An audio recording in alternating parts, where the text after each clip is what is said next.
All right, Virgo. So this is going to be a time of a little bit. It's not going to be quite as free flowing as this last month has been with all of this Taurus energy.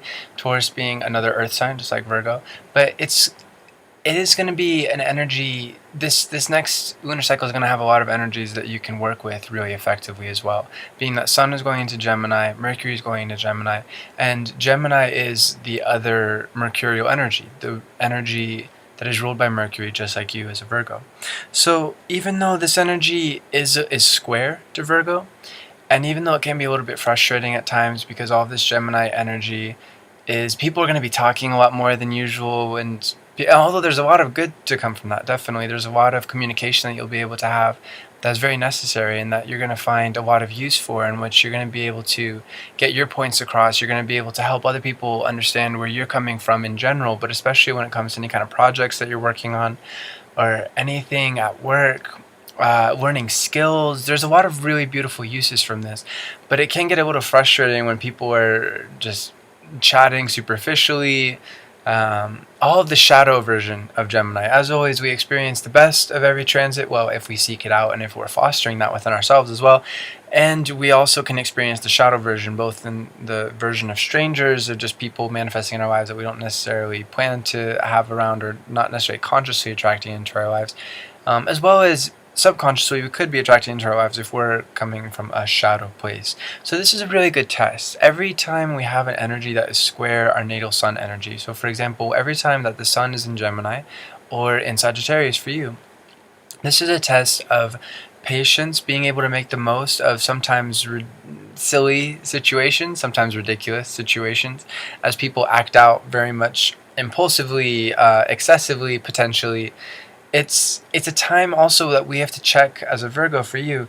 You have to check within yourselves this tendency to also engage in this kind of negativity. And so this is a really good time to make sure that you're not criticizing excessively, you're not saying things you don't really mean, or saying things rather without thinking through the consequences of how it might affect somebody. Because all this Gemini energy is analytical just like you are. Again, Mercury is that planet of analysis. And so all this Gemini, especially when Mercury goes into Gemini Tuesday, May 29th, and it's on the full moon at that, it's going to have an intense boost to the mind, and your analysis abilities are going to be fantastic. It's just wise to not necessarily say everything that's on your mind and to be able to stay rooted, stay grounded, stay compassionate, stay focused on being able to communicate with others, but not say things that are hurtful or to speak too much. You don't want to give away too much information. That could be another challenge here too. And you want to be sure to only speak what is necessary, no more, no less. So the sun goes into Gemini Sunday, May 20th. As I said, Mercury, May 29th, and on a full moon at that. So the full moon is going to be very intense. It's going to be the most challenging time during this entire lunar cycle for most of us, but especially for you as a Virgo, because when full moons happen, we all get a little bit intense. You know, the sun's on one side of the earth, the moon's on the other. It's opposite energies. It's a lot to handle, and especially in the first couple of days, or even in the first day of a transit, especially an air or fire transit, we all kind of it's a lot to handle at first. And it can get very intense, especially since we have Mars in Aquarius as well. Mars went into Aquarius Wednesday, May 16th, and it'll be there until November 15th. Now, this is a really long time. It usually takes Mars about six weeks to go through an energy, and it was in Capricorn for the last 2 months. So you've been going through a wonderful time of being able to work really steadily, very productively, to have everything going for you really nicely, actually. And granted, yes, there are always challenges in life, but for you as a Virgo, we have a lot of outer support going on for you that's really exciting. On the one hand, we've had Mars in Capricorn, as we mentioned, over the last 2 months, but Saturn's been in Capricorn, also Uranus just entered Taurus. So we've had this nice grand trine of outer planets of Uranus and Saturn saying to you as a Virgo, okay, I'm going to help you build better than ever before. You're going to be able to take your skills to the next level. You'll be able to take your productivity to the next level. You're going to be able to build your career and build your development. Build your development in general, but especially when it comes to your professional path, in ways that are very, very interesting, very innovative, very new. That Uranus and Taurus energy. Uranus is the energy of being able to the genius principle, and since it's going to be in Taurus, genius is now being, and this is an 8 8-year transit, by the way, so we'll be exploring this as time goes on. But this combined with Capricorn, which is a 2-year transit, Saturn being in Capricorn before it moves on into Aquarius, so it'll be there for basically the next 2 years, because it's been there for about 5 months already.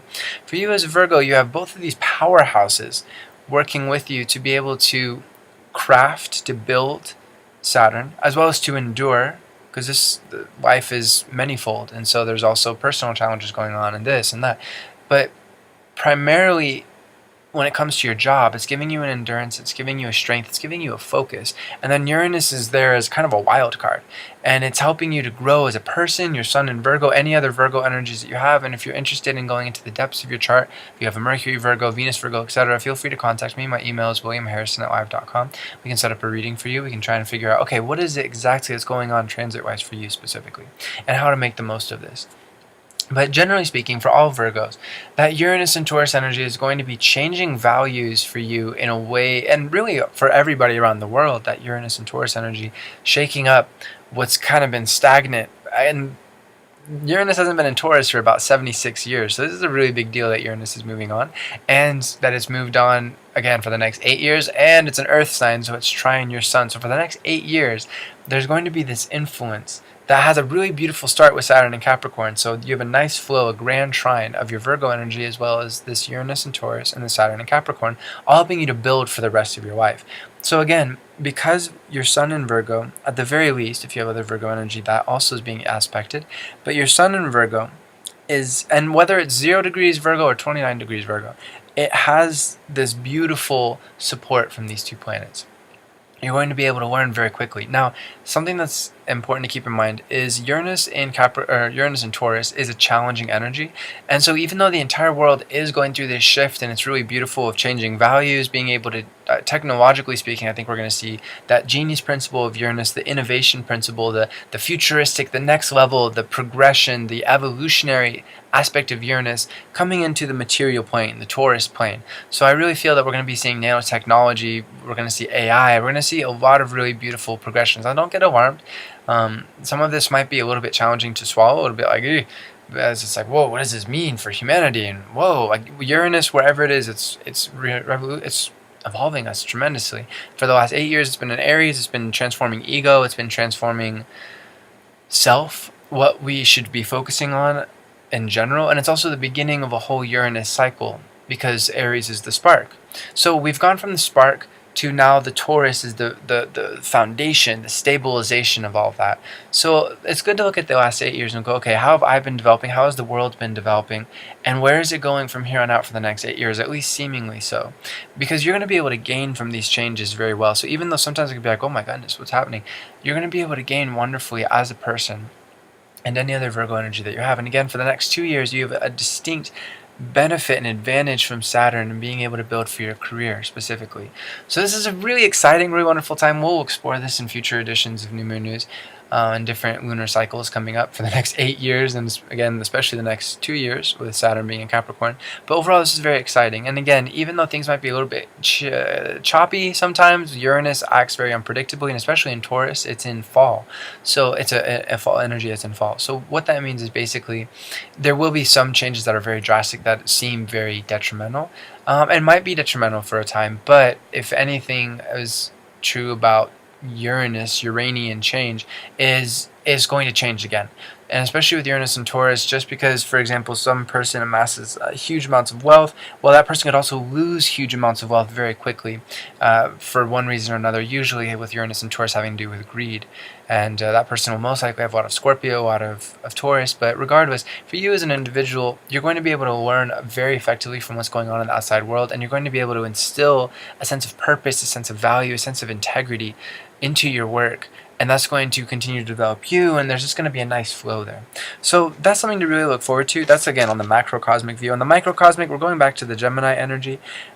This energy does naturally play in because we have Mars in Aquarius squaring that Uranus and Taurus, and that Mars in Aquarius is trine the Sun and Mercury in Gemini. So a lot of developments, man, speaking just for this year, again, Mars will be in Aquarius for about 5 months this year. We'll talk about this as it goes on. For you as a Virgo, unless you have a lot of Leo and even, I guess, Libra and your Mercury and your Venus, this isn't going to be a huge transit for you. This is more just a good way to progress, as every energy is.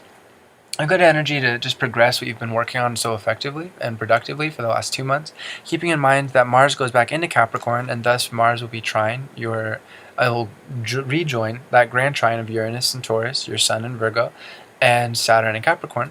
Mars will rejoin that trine from August 12th to September 10th of this year. Now, it will be going retrograde, but it's a wonderful opportunity to go back for anything that you haven't completed over the last 2 months and be able to fully just run it through the finish line. Get it all nice, wrapped up, functional, the stabilization, the base, the pillars, it's all there for future building and development and nice, intricate Virgo, fine, crafty work. And again, this can go for, mainly it goes for the job, because that's what Capricorn energy is very focused on, is professional skills, professional projects being fulfilled, and the prosperity which comes from that, and which you can then reinvest into your skills and keep moving forward and just keep enjoying building greater and greater projects in your life. But this really goes for everything in life, being able to handle family effectively and really anything that you want to apply that discipline focus on. So Mars is in Aquarius now. Basically, this is a good energy to avoid. If anybody, what I'm trying to say is, if this energy is acting through somebody who's acting highly erratic or unstable, this isn't necessarily somebody you want to be around. Now, granted, over the next lunar cycle, even over this lunar cycle, you don't necessarily want to be around somebody who's highly unstable. That's too jarring for your nerves. And as a Virgo, you have very sensitive nerves connected to your body, connected to your mind, and you don't need to be around anybody like that.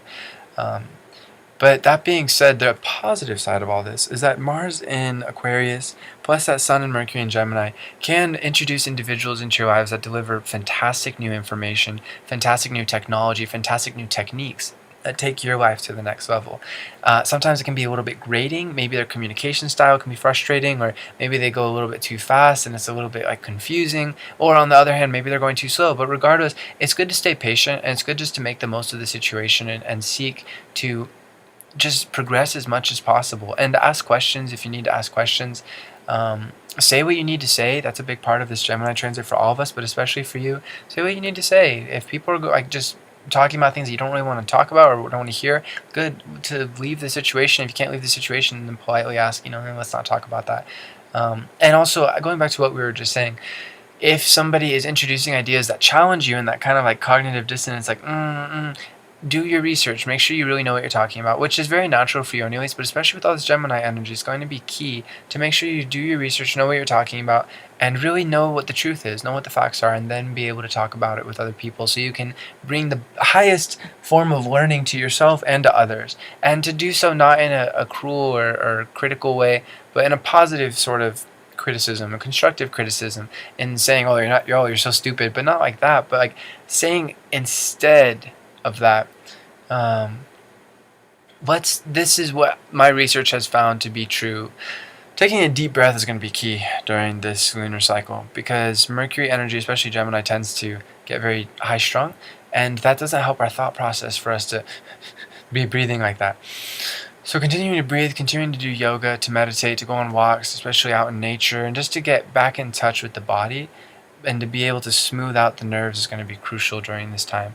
And so even when somebody comes with information that challenges you, if you find that they're right, accept it. If you find that they're not quite right, then let them know politely, courteously, seeking to make that person more informed here on Spaceship Earth, our shared home in the cosmos, so that they're a little bit less dumb and so that the world is made a better place. And again, it's not your job to correct people, but that being said, you have a wonderful opportunity to do so and a duty to do so in a general sense if you feel like the person's going to be open to it. So then it's your duty also to learn how to convey it in a way that's very helpful and very smooth for their brains to absorb, to integrate and to then utilize.